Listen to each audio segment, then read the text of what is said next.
Isn't that a great picture? Stages of life, Jimmy Stewart, and that's, who is that woman again? I forgot. Donna Reed. Wow, stages of life. Today's talk is called Stages of Life, and it's about the life that we're living, not the one we think we should be having, but the one we're actually having. The one that's happening right here and now. This life, this precious human birth, this one right here and right now. Loving God, loving neighbor is the self, because there is only one self. Jesus said that because it's a circular energy. What you give to the one, you receive from the other. What you receive from the other is what you're giving to the one. There's no separation between our human self and our spiritual self. It's just an extension of each other. So I was thinking about the 4 stages of our life while we're here. The virgin state, the victim state, the victory stage, and the vessel stage. Yes. The virgin state is that innocent condition, that oneness that we feel with no barriers from the beloved. No barriers, no doorways, no separation between you and God and the beloved. It's all a oneness. When I'm with my grandchild, particularly when she's really in that open space, and she's just there. It's just love. It's her standing behind great-grandma Rose in that video I showed, and she's standing behind her little 5-year-old hands going, I'm a genie. I'm God's genie. All you have to do, Grandma, is ask God for anything, and God will give it to you. Go ahead, do it. Ask for what you want, and God will grant that wish for you. And when you're looking at her face, she means it. That is it. For her, there is no separation from it. She has a song that she sings at the Methodist school. Yes, Jesus loves me. Sing it now. Yes, Jesus loves me. Yes, Jesus loves me. The Bible tells me so. So her obnoxious New Thought, New Age grandparents, we have to add some other verses to it as well. Yes, Buddha loves me. Yes, Buddha loves me. Yes, Buddha loves me. The Pali tells me so. Then we went, yes, Krishna loves me. Yes, Krishna loves me. Yes, Krishna loves me. The Gita tells me so. And she goes, and immediately starts singing it. Because for her, there's no separation. Sure, it's the Gita. Sure, it's the Buddha. Sure, it's Krishna. Of course, absolutely there. That's that innocent stage of oneness with the one. And then something happens to us. And the innocence gets shattered. And all of a sudden, we're going to Sunday school or Hebrew school or the mosque, and the God of love, without conditions, all of a sudden gets conditional. The God of love becomes the God of love sometimes. The God of love becomes the God of wrath and anger. The God of love becomes something we can't trust anymore. And we end up in a kind of tricky relationship with God. Good one day and bad the next day. And we begin to feel like a victim. We begin to feel like Jack and the Beanstalk is up there and we're down here. Or kind of God that's got these little strings, and if he's having a bad day, you're going to be having a bad day, you know? And it's kind of like, what happens to us? Our God becomes made in our own image and likeness. And because life looks like we're a victim, well then our God, because whatever you believe your God to be, he, she, or it will become for you.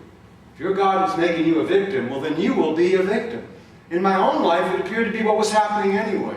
I'm 4.5 years old, I'm in my house in New Rochelle, and I hear this loud screaming in the other room. And I open up the door, and my mother and father are having a fight. They were still together then. My dad picks up a television set and throws it right through the closed window. He goes bounding out of the house and speeding down the road. Out the window went my innocence. Yeah? All of a sudden now life is happening to me, and things are happening to me I can't control. I'm a victim of what's going on. I'm in 11 Woolies Lane, in the Jewish widow divorce section of Great Neck, Long Island. And I'm told that I must be bar mitzvah. How many here were bar mitzvah? Okay. I'm the only real Jew in this place. You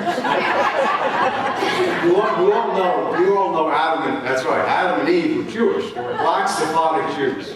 That's right, so you're all coming from my lineage, okay?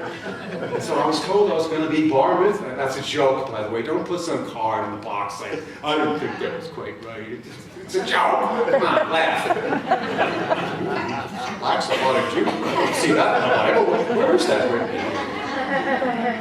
And all of a sudden I've got to learn 2 hours worth of Hebrew and the Torah.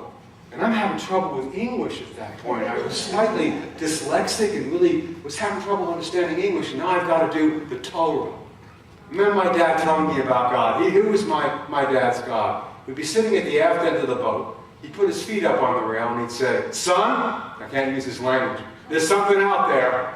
It's really big. It's bigger than both of us. Let's drink to it." Now lit. I never got any further explanation than that. There's something out there and it's big and let's have a little drinky-poo to it. Okay, and that was God. That was God doing it to me. With things I couldn't control. I could tell you hours of stories about my bar mitzvah, but when I got done with Hebrew school and left Temple Emmanuel, I had enough of that God. I'd walk in feeling 10 pounds on my shoulders and leave with 100 pounds on my shoulders. I'd feel even worse about myself than I did. I hope when you leave here you don't feel that way. I challenge you to show up and be present for life. But I hope you don't leave here feeling like God is pointing any finger of blame at you. There ain't no God pointing no finger at anybody with any kind of guilt, shame, or blame. That we do quite well on our own. And then something happens. And I walked into a Science of Mind church in 1972. Reverend Ben Winter and Maureen and I heard about the mind being our connecting link to God.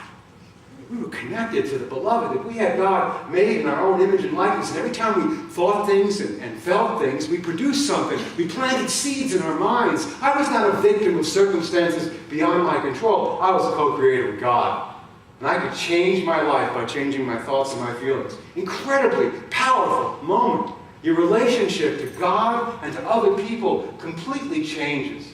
My consciousness in this moment is the main determinant of what I'll have in the future. Right now, in this moment. That is a powerful relationship to have with God. It changes everything about how you are with the beloved. You're getting the results of the kind of God you believe in, and you can change those beliefs. You are not stuck, and you'll have a different experience, a different relationship with God. Very powerful moment when that happens. And by the way, you never leave any of these stages behind. One is not higher or better than the other. Oh God, I have my pure innocent days, I have my victim days, and I have my victory days, and I have my vessel days. I never know which one's going to show up when and where it's going to happen. And so then you move into the vessel part. And that's where it's less of me and more of thee. I of myself can do nothing. I can do all things through Christ who strengthens me.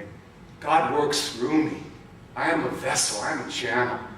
I was reading a story about a man who was planting, he's 100 years old, his 100th birthday. He was planting peach trees out in front of his house. And his smart little aleck neighbor, 30 years old, goes, "Mark, you don't think you're ever going to get to eat any of those peaches, do you?" He said, "I'm planting these trees because somebody else planted peach trees for me that I never saw, that I've been eating my whole life. And I'm doing this now, in this moment, for what will follow me." It's not about me, myself, and I. It's about the I, that is we, that is all of us. It's what you leave behind. I love the vessel days the most. I really, really do. I haven't had much of that the last couple of weeks at all. This moving stuff, now please tell me if moving isn't the worst thing on the planet. I don't care how much you meditate. I don't care how many Course in Miracle quotes you know. I don't care if 45 minutes an hour and a full lotus. Moving just brings out the worst in everything. And so this week, I have been a victim of circumstances and challenges from the moment the truck pulled up on Wednesday. It started, actually it was going on before that. I had just been a nasty little boy for a couple of weeks, and I've known it, and I keep coming back as soon as I can, but back into victimhood. And so our stuff shows up on Wednesday, and we made some agreements about certain things that we were, not going to put in the house, or was going right out to the trash that we don't need anymore. And so I was doing pretty well. A whole bunch of you were there helping me move stuff and lift things and put them in. And I was already in the victim mode about, I don't know if this furniture is going to fit in the house. I'm not sure the table will work. I'm not sure where the couches are going to go. I was already losing night's sleep. Over nothing. Over nothing. It's all in there now. It's not the form of the obsession. there will be another one. It's the mind that obsesses. But I got caught and I could not. I swallowed the hook and I was joking on it.